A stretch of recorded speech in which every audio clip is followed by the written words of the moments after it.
सर्वांना नमस्कार. मी कुशल जैन, मुख्य कार्यकारी अधिकारी जिल्हा परिषद सोलापूर.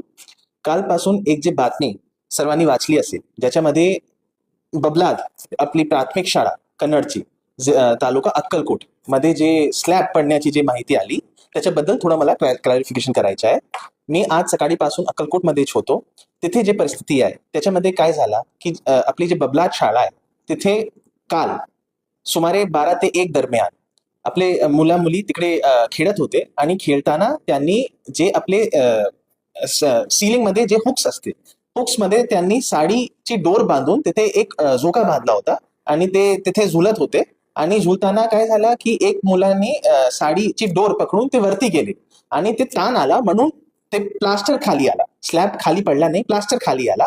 आणि हा इन्सिडेंट मध्ये जवळपास 13 मुले आणि 2 टीचर्स असे एकूण 15 लोकांना थोडीशी मार लागली. नंतर आमचे बीडीओ, आमचे टीएचओनी सगळ्या लोकांना अँब्युलन्स मध्ये घेऊन रुग्णालयामध्ये घेऊन गेले आणि तिथे 15 पैकी 13 लोकांना लगेच किरकोळ हे दवाई देऊन त्यांना परत केला, डिस्चार्ज केला. आणि उर्वरित 2चा स्टेटस असा आहे की 1ला वॉमिटिंग झाली होती म्हणून आम्ही त्यांच्या प्रॉपरली सिटी स्कॅन केला आणि सिटी स्कॅन पूर्णपणे नॉर्मल आला आणि ते पण परत आज डिस्चार्ज झाले. आणि 1ची पायीमध्ये थोडीशी मार लागली होती, तिथे पण ड्रेसिंग करून त्यांना पण आज डिस्चार्ज केला गेलाय. आजची स्थितीमध्ये एकही आमच्या रुग्णालयामध्ये नाही.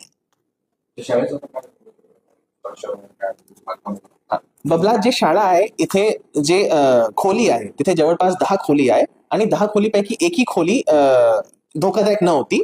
त्याचा स्ट्रक्चरल ऑडिट पण नाही झाला होता, कारण जे शाळा व्यवस्थापन समिती आहे त्यांनी असा काही अहवाल दिला नव्हता की इथे पडण्याची शक्यता आहे. तरी पण मी शाळा व्यवस्थापन समितीचे अध्यक्षना, हेडमास्टरना आणि आमचे गट शिक्षण अधिकारीना शोकॉस नोटीस काढला आहे आणि 1 दिवसामध्ये त्यांचा रिस्पॉन्स येईल की ते तिथे असताना सुद्धा असा झोपा बांधण्याची परवानगी त्यांनी मुलांना कशा दिली त्याच्याबद्दल ऑलरेडी माहिती आम्ही त्यांना त्यांच्याशी बोलणार आहोत.